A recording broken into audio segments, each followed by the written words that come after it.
কারণ দুনিয়ার জীবনটা বড় ক্ষণস্থায়ী, আখিরাত বড় চিরস্থায়ী। এই জায়গার মধ্যে কোনো মানুষ দুনিয়া থেকেও থাকতে পারে নাই। একদিন দাদা বলেছিল, এই বাড়ির মালিক আমি, কাগজপত্র তার নাম, রেকর্ডও তার নাম, সব কিছুতে তার নাম, বরং মৌজায় তার নাম। কিন্তু দেখা যায় কিছুদিন পর বাবা অন্ধকার কবরে চলে গেল।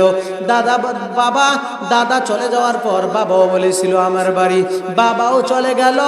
এখন আমি আছি, কিছুদিন পর 2 দিন আগে আর পরে আমি আপনি চলে যাব, ঠিক কিনা? কারীম আপনাকে আমাকে তৌফিক দিয়েছেন, এই জন্য আল্লাহ রাব্বুল আলামিন এই জায়গায় বসারও তৌফিক দিয়েছেন। আমরা সকলেই ইস্তিগফার পড়ি, লা হাওলা ওয়ালা কুওয়াতা ইল্লা বিল্লাহ। উলামায়ে কেরাম জানেন এর মধ্যে কিছু শব্দ লুকায়িত আছে। লা হাওলা আনিল মাসিয়াতি ওয়ালা কুওয়াতা আলা তাআ বিইমদাদি আহাদিন ইল্লা বিইমদাদিল্লাহ। লা হাওলা আনিল মাসিয়াতি, গুনাহের থেকে বাঁচার কোনো বান্দার কোনো নিজের ইচ্ছার দ্বারা, কোনো শক্তির দ্বারা হয় না। মাওলাই কারীম যদি কোনো বান্দাকে সাহায্য না করে, ওই বান্দা গুনাহের থেকেও বাঁচতে পারে না। কোনো বান্দাকে যদি আল্লাহ তৌফিক না দেয়, ওই বান্দা দিনের প্যান্ডেলের মধ্যে আসতে পারে না। ফাইনাল অ্যান্সার হয়ে গেল, নিজের ইচ্ছার দ্বারা দিনের কাজ করা যায় না। আল্লাহর তৌফিক বড়। আল্লাহ যদি তৌফিক দান করে, ওই বান্দা আল্লাহ তাআলার দ্বীন শরীয়তের কাজগুলা করার তৌফিক হয়। এ মুমিন, আজকে আপনি আমি দুনিয়ার আশায় আর নেশায় পড়ে আখিরাতকে ভুলে গেছি। কারণ দুনিয়ার জীবনটা বড় ক্ষণস্থায়ী, আখিরাত বড় চিরস্থায়ী। এই জায়গার মধ্যে কোনো মানুষ দুনিয়া থেকেও থাকতে পারে নাই। একদিন দাদা বলেছিল, এই বাড়ির মালিক আমি, কাগজপত্র তার নাম, রেকর্ডও তার নাম, সব কিছুতে তার নাম, বরং মৌজায় তার নাম। কিন্তু দেখা যায় কিছুদিন পর বাবা অন্ধকার কবরে চলে গেল। দাদা চলে যাওয়ার পর বাবাও বলেছিল আমার বাড়ি, বাবাও চলে গেল। এখন আমি আছি, কিছুদিন পর 2 দিন আগে আর পরে আমি আপনি চলে যাব, ঠিক কিনা? এই জন্য বোঝা গেল দুনিয়াটা হলো ক্ষণস্থায়ী, আখিরাত হলো চিরস্থায়ী। কারণ দুনিয়ার জমিনের মধ্যে কেউ ইচ্ছা করে থাকতে চায়, কিন্তু থাকা যায় না। কারণ এই জমিনের মধ্যে কোনো মানুষ যদি মনে করে আমি 200 বছর বাঁচবো, তাও সম্ভব না। কেউ যদি মনে করে আমি এখন মৃত্যুবরণ করব, তাও সম্ভব না। আর সিও কার ইচ্ছায় যেতে হবে, কার ইচ্ছায়, আর সিও আল্লাহর ইচ্ছায়। আপনাকে আমাকে পরপারের জন্য ফাড়ি দিব, তাও কার ইচ্ছায়। দো চিজা দমিরা কাশাদ জোরে জোর, একে বাদানা দেগার খাকে গোর। দুইটা জিনিসের পিছনে মানুষ বড় দৌড়ায়, অথচ মানুষের জানাও নাই। রিজিকের পিছনে বড় দৌড়ায়, অথচ রিজিকের একটা দানা দুনিয়ার জমিনের মধ্যে বাকি থাকবে। ওই সময় পর্যন্ত ওই মানুষের জান কবজ হবে না। আর একটা হলো মানুষ মরণ থেকে বাঁচতে চায়, আর যতই চেষ্টা করুক না কেন, যদিও নাকি মরণ থেকে সে বাঁচার জন্য পাহাড়ের পাদদেশের মধ্যে যাইয়া, প্রাচীরের মধ্যেও যদি বাড়ি করে কেমন কেমন অনেক সময় দেখা যায়। আমরা ভারতবর্ষে যাওয়ার সময় একটা জায়গায় দেখলাম পাহাড়ের মধ্যে খান দিয়া রাস্তা করার ট্রেন চলে যাইতেছে। বুঝা গেল ট্রেন যাওয়ার পর যদি 2 পাশের দরজা লাগিয়ে দেওয়া হয়, কোনো অক্সিজেন যাবে না, কিছুই যাবে না। পাহাড়ের নিচন দিয়া রাস্তা করা হয়। আপনি যদি পাহাড়ের পাদদেশের মধ্যেও গিয়ে বাড়ি করেন, আর যদি মনে করেন এই জায়গায় তো আজরাইল আসতে পারবে না, বরং শোনা না, দো চিজা দমিরা কাশাদ জোরে জোর, একে বাদানা দেগার খাকে গোর। বান্দা দুইটা জিনিসের পিছনে তুমি দৌড়াও, মরণ থেকেও তুমি বাঁচতে চাও, আর এরকম ভাবে রিজিকের পিছনেও তুমি দৌড়াও, অথচ রিজিকের একটা দানা দুনিয়ার জমিনের মধ্যে বাকি থাকবে। ওই সময় পর্যন্ত তোমার মৃত্যু হবে না, তবে যেই দিন তোমার জীবনের সমাপ্তি ঘটে যাবে ওই দিন তুমি যতই চেষ্টা করো না কেন, দুনিয়ার জমিনের মধ্যে কোনো ডাক্তার, কোনো সায়েন্স, কোনো বৈজ্ঞানিক, কোনো ইঞ্জিনিয়ার, কোনো এমএলএ, কোনো মুখ্যমন্ত্রী, কোনো চিফ পঞ্চায়েত জাস্টিস চিফ হয়ে দুনিয়ার যত ওয়াদা আছে কেউ তোমাকে রাখতে পারবে না। গতকালকে রাত্রে ঘোষের হাট থেকে যেই লঞ্চটা ঢাকার উদ্দেশ্যে রওনা দেয়, ওই মানুষগুলা জানে না আমি চাঁদপুরের মোহনায় গেলে আরেকটা লঞ্চ আমাকে মেরে দিব। জায়গায় মানুষগুলা ব্রেক হয়ে গেল, কত মানুষ আহত, কত মানুষ নিহত, কই মানুষ তো জানে নাই। যদি তাদের জানা থাকতো, হাজারো চেষ্টা করার পরও ওই মানুষগুলাকে কেউ লঞ্চে উঠাইতে পারতো না। যদি বলতো তোমাকে 10 লক্ষ টাকা দিব আজকে লঞ্চে যাও, সে জানতো যদি আজকে যাইলেই অ্যাক্সিডেন্ট হবে। ওই জায়গার ভিতরে লঞ্চটা এরকম ভাবে 2 তলা নিচের তলার সাথে সমতল ভাবে অ্যাক্সিডেন্ট হয়ে যাবে, ক্ষতি হয়ে যাবে। কিছু মানুষের হাত আরেক জায়গায় চলে গেল, কিছু মানুষের পা আরেক জায়গায় চলে গেল। কই গতকালকে রাত্রে এই সময়ও তো তাদের কোনো খবর নাই। মাত্র রাত্রে 2:40 অ্যাক্সিডেন্ট হয়ে গেল। আমি ওই জায়গা থেকে মোবাইল খুলে দেখলাম রাস্তার ভিতরে দুর্ঘটনা হয়ে গেল। ওই মানুষগুলা যদি জানতো তাহলে ওই মানুষগুলা কখনো ঢাকার উদ্দেশ্যে রওনা দিত না, কারণ ওই মানুষের জানা নাই তাদের হায়াত শেষ হয়ে যাবে, জানা আছে কার। এই জন্য ক্ষণস্থায়ী জীবন যেহেতু থাকবে না, কেউ ছিল না আর থাকবে না, রাখতেও যেহেতু পারবে না, বরং আপনাকে যতই চেষ্টা করুক না কেন, যতই আপনার জন্য মেডিসিন ব্যবহার করুক না কেন, প্রাণ পাখিটা যখন চলে যাবে, 1 দিন 2 দিন 3 দিন, বেশি থেকে বেশি কয়েকদিন আপনাকে রাখবে। এরপরও চা পাতা দিয়া যদি এরকম ভাবে হিব্রন এই মেডিসিনগুলো দিয়ে সবচেয়ে উন্নত দামি মানের মেডিসিন দিয়ে রাখবে, তারপরও কিন্তু আপনার ওই লাশ বডির কোনো দাম নাই।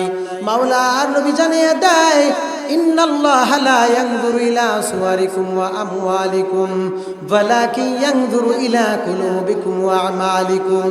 আল্লাহর নবী জানিয়ে দেয় হাদিসে কুদসির মধ্যে আমার আল্লাহ বলেন, ও বান্দা তোমার চেহারা সুরতের দিকে আমি তাকাই না রে বান্দা, সম্পদের দিকে তাকাই না, তোমার অট্টালিকার দিকে আমি তাকাই না, তোমার কাছে সম্পদ বেশি আছে না কম আছে এগুলার দিকে বান্দা আমি তাকাই না রে বান্দা, আমি একমাত্র তাকাই তোমার আমলের দিকে, তোমার নিয়তের দিকে, তোমার অন্তরের দিকে। অন্তরের মধ্যে ভালোবাসা আছে, এই জন্য ভালোবাসা পাইয়া তুমি বাইতুল্লাহে তাওয়াফ করো। অন্তরের মধ্যে ভালোবাসা আছে, টাকা খরচ করে তুমি এরকম ভাবে মদিনায় গিয়া নবীকে তুমি সালাম দাও। অন্তরের মধ্যে ভালোবাসা আছে, এই জন্য তুমি তুরাগ নদীর তীরে গিয়া ঠান্ডার মধ্যে ইজতেমায় শরীক হও। অন্তরের মধ্যে ভালোবাসা আছে, উজানির জমিনের মধ্যে তুমি চলে যাও। অন্তরে ভালোবাসা আছে, এই জন্য চরমনাই চলে যাও, হক্কানি ওলামা একরামদের কাছে চলে যাও। কারণ এটা কখন আসবে? যখন তোমার মধ্যে 4টা গুণ থাকবে। 4টা গুণ যখন বান্দার মধ্যে পাওয়া যাবে, ওই বান্দা এরকম ভাবে তার ভালো আমল থাকতে থাকবে, ভালো আমল আসবে, ভালো কাজগুলো ওই বান্দা করতে থাকবে। যখন বান্দা আমল করবে আর আমলগুলা তখন জানওয়ালা হবে। কেমন জানওয়ালা হবে? আপনি মনে করেন আমি এমন জায়গার মধ্যে গুনাহ করি, পৃথিবীর জমিনের মধ্যে কোনো মানুষ দেখে না, বরং হাত তো বলবে, পাও তো বলবে, চক্ষু বলবে, কান বলবে, সব কিছু বলে দিবে। এরপরও আমার আল্লাহ সুন্দর করে জানিয়ে দেয়, ওয়ালাকাদ খালাকনাল ইনসান। আল্লাহ বলে, বান্দা আমি আল্লাহই তোমাকে বানাইলাম। আমাদেরকে বানাইছেন কে? আল্লাহ বলে, বান্দা আমি তোমাদেরকে বানাইলাম। وَنَعْلَمُ مَا تُوَسْوِسُ بِهِ نَفْسُ। ও বান্দা, وَنَعْلَمُ مَا تُوَسْوِسُ بِهِ نَفْسُ। তোর নফস তোরে কি প্রবৃত্তি দেয় দুনিয়ার কোনো মানুষ দিও না জানে। জানে কে? তাহলে আল্লাহ রাব্বুল আলামিন জানে। এরপরে আমার আল্লাহ জানিয়ে দেয়, ও বান্দা তুমি তো মনে করো আমি কোথায় থাকি কোথায় থাকি কোথায় থাকি, দূরে থাকি। না না, বরং না না, ওয়া নাহনু আকরাবু ইলাইহি বিন হাবিলিল বারিদ। আল্লাহ বলেন, বান্দা আমি তোর গর্দানের মধ্যে যে শাহরগ আছে, ওই শাহরগের চাইতো আমি আল্লাহ অত্যন্ত নিকটে থাকি, অতি নিকটে থাকি। তুই তো মনে কর পৃথিবীর জমিনের মধ্যে আমি দূরে থাকি। না না বান্দা, না না, আমি আল্লাহ তাআলা তোরে বানাইলাম। এ বান্দা, আমি আল্লাহ তোরে বানাইলাম। আমি আল্লাহ তাআলা শুধু তোরেই বানাইলাম না, বরং তোর মা বাবা আত্মীয় স্বজন সকলকে আমি আল্লাহ বানাইলাম। ওয়া না'লামু মা তুওয়াসবিসু বিহি নাফস। তোর নফসে তোরে ধোঁকা দেয়। কেমন ধোঁকা দেয় জানেননি? নফসে সুন্দর করে ধোঁকা দেয়। বলে তোর নফস কত সুন্দর করে তোরে পরামর্শ দেয়।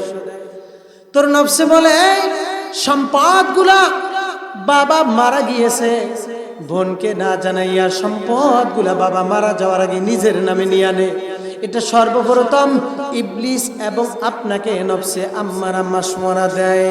ওই মাশওয়ারা পাইয়া আপনি যতই যা কিছু করেন না কেন, এখন যদি মনে করেন হুজুর আমি তো নামাজ পড়ি, হজ করেছি, সব কিছু করছি, কিন্তু না না, একদিন ক্ষমতা পাইয়া ক্ষমতার অপব্যবহার দেখাইয়া জমিনের ভিতরে জুলুম করিয়া এতিমদের সম্পদ নিয়ে গেছেন। এমন মানুষ আবার হজও করছে, নামাজও পড়ে। আপনাদের এলাকায় আছে না নাই? এই জন্য খবরদার, আল্লাহ জানিয়ে দেয় ওয়া না'লামু মা তুওয়াসবিসু বিহি নাফস। ও বান্দা, তোর নফস তোরে কি প্রবৃত্তি দেয়, কিভাবে ধোঁকা দেয়, পৃথিবীর জমিনের মধ্যে কোনো মানুষ যদিও না জানে তাহলে জানে কি? আল্লাহ বলে নফস তোরে ধোঁকা দেয়, এটা তো পৃথিবীর মানুষ না জানলো, আমি জানি, কারণ আমি তোরে বানাইলাম। আল্লাহ বলে বান্দা আমি তোরে বানাইলাম, আমি জানি তোর অন্তরের অবস্থা। তুই মনে করো এমন জায়গায় গুনাহ করো কেউ দেখে না, তুই মনে করো এমন জায়গার মধ্যে রুমের মধ্যে কেউ দেখে না, কারণ না না বান্দা, তুই যদি ইবাদত করো আমিও দেখি, তুই যদি গুনাহ করো এটাও আমি আল্লাহ দেখি। ফেরেশতারাও দেখার দরকার নাই, জিবরাইলও দেখার দরকার নাই। চুরুয়ে ফুরুস্তি দানা দেবার খোদা আগার জিবরাইল আতে নবী নতরাওয়াজ। এমন জায়গায় তুমি বান্দা ইবাদত করো, যেই জায়গায় যদি জিবরাইল তোমাকে না দেখে তাহলে তোমার জন্য নাজায়েজ হবে না। কারণ ওয়াজ শুনতে আসছি কাকে রাজি করার জন্য? আপনারা একটু জবাব দিয়েন। আপনাদের ঘর বাড়ি আছে না নাই? ঘর বাড়ি আছে, খাট পালঙ্গও আছে, ল্যাপ তো সুদের বিছানাও আছে, সব কিছু বিসর্জন দিয়া মাওলাকে পাওয়ার জন্য এই জমিনের মধ্যে আসলাম। আর বাহানা করে আল্লাহর কাছে দোয়া করে নিবেন, রে মালিক ও আমার আল্লাহ, জীবনের মধ্যে তো কতই গুনাহের কাজ করলাম, ও আল্লাহ জীবনে তো কতই নাফরমানি করলাম রে মালিক, ও আল্লাহ জীবনে তো এরকম ভাবে ওজনে কম দিলাম, আর দিব না, গুনাহ করেছি আর করব না, ওয়াদা ভঙ্গ করেছি আর করব না। এগুলা বাহানা বানাইয়া আল্লাহর কাছে আপনাকে আমাকে দোয়া করা লাগবে। কেমন ভাবে দোয়া করবেন? আর বলবেন আল্লাহ তোমাকে তো ভালোবাসছি এই জন্য মা ফেলে আসলাম, তোমাকে ভালোবাসছি এই জন্য গালের মধ্যে দাড়িটা লম্বা করলাম, তোমাকে ভালোবাসছি এই জন্য নবীর সুন্নতের আদর্শের মালাটা গলার মধ্যে পরিধান করে দিলাম। এমন বাহানা নিয়া দোয়া করা লাগবে। মায়ার নবী জানিয়ে দে, ও বান্দা, পৃথিবীর জমিনের মধ্যে যদি 4টা গুণ তোমার মধ্যে থাকে আর কিছুই নাই রে বান্দা। 1 নাম্বার হলো হিফজু আমানাতি। ও বান্দা, আমানতের যদি হেফাজত পরিপূর্ণভাবে করে না, 3.5 হাত বডিটাও আমার কাছে আপনার কাছে আমানত, কিভাবে চালাইবেন সেটাও আমানত। কারণ যার ব্রেন নাই তার কোনো হিসাব নাই, যার ব্রেন আছে তার হিসাবও আছে। বুঝা গেল? মাজনুন ব্যক্তির কোনো হিসাব নাই। তাহলে যার ব্রেন আছে তার হিসাব আছে। আপনার জন্য আমার জন্য রব্বে কারীম সুন্দর করে জমিনের ভিতরে সব কিছু একটা নির্ধারিত ভাবে বানিয়ে রাখছে। কোন সময় কোন দিন কতটুকু রিজিক আপনি আমি ভক্ষণ করব, কোন দিন আপনি আমি কোন জায়গার মধ্যে যাইয়া কতটুকু রিজিক খাবো, কোন জায়গায় যাব। রব্বে কারীম সব কিছু আপনাকে আমাকে দুনিয়াতে পাঠানোর আগেই বাজেট করে রেখে দিয়েছেন। তাহলে পেরেশানি কেন? ও আল্লাহকে চিনতে পারি না, পেরেশানি কেন? ও আল্লাহকে ডাকতে পারি না, পেরেশানি কেন? ও আল্লাহর মানসাব অনুযায়ী আপনি আমি চলতে পারি নাই। আমার নবীর আদর্শের ছোঁয়া পাইয়া সাহাবায়ে কেরাম স্বর্ণের মতো মানুষ হয়ে গিয়েছে, কিন্তু আপনি আমি আদর্শের মালাটা গলায় দিতে পারি নাই রে ভাই।